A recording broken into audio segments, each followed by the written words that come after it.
महाराज दशरथ की श्री अवध में धर्म का शासन चल रहा है। अपनी प्रजा का ऐसे पालन करते हैं जैसे कोई पिता अपने पुत्रों का करता हो। लेकिन एक बड़ा भारी अभाव महाराज के जीवन को सदा कचोटता रहता है, क्योंकि जो भी इस संसार में आया है उसे कोई ना कोई अभाव तो है ही। महाराज अपनी 3 रानियों के साथ सुख से तो रहते थे, लेकिन उनके घर कोई संतान नहीं।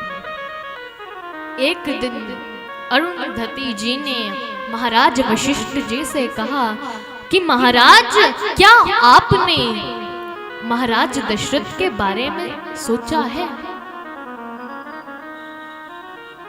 कि अभी तक उनके घर कोई संतान नहीं है? कहा, संतान तो कब की हो जाती, संतान प्राप्ति की इच्छा जिज्ञासा महाराज के जीवन में है ही नहीं।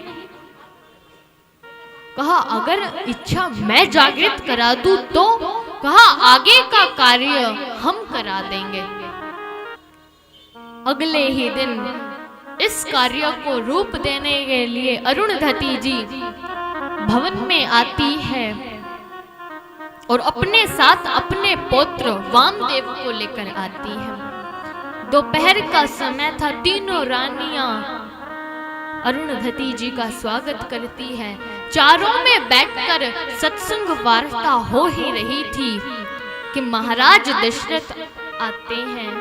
अरुंधति जी को जैसे ही झुककर प्रणाम करते हैं, वैसे ही अरुंधति जी की गोद में जो उनका पुत्र बैठा हुआ था, अरुंधति जी ने उन्हें जोर से कचोट लिया। जैसे ही जोर से कचोटा तो बालक जोर से रोने लगा। महाराज दशरथ ने पूछा, अरे इन्हें क्या हो गया, बालक क्यों रो रहा है? अरुंधति जी ने कहा कि अरे अभी छोटा है ना, ऐसे ही रो गया होगा। आप इसे छोड़ो और अपने बारे में बताओ, अपना कुशल क्षेम बताओ। महाराज ने कहा, अरे इतना छोटा बच्चा अकारण ऐसे नहीं रो सकता, अवश्य कोई कारण है। अरुंधति जी ने कहा, अरे अभी बालक है, कोई ऐसी वैसी चीज मांग रहा होगा, कोई बात नहीं, चिंता मत करो। दशरथ जी वहीं बैठ जाते हैं, कहते हैं कि अरे हम बिना सुने नहीं जाएंगे, बालक क्यों रो रहा है? जैसा अरुंधति जी चाहती थी वही हुआ। जब ऐसे महाराज दशरथ बैठ गए तो अरुंधति जी ने कहा कि यह मुझे एक ऐसी बात कह रहा है। इसने कहा कि रे माँ, पिताजी की तो पुरोहिताई चली गई, चल रही है, लेकिन अब मैं किसकी पुरोहिताई किया करूंगा? बस महाराज तो इतना सुनते ही अपने भवन में आते हैं।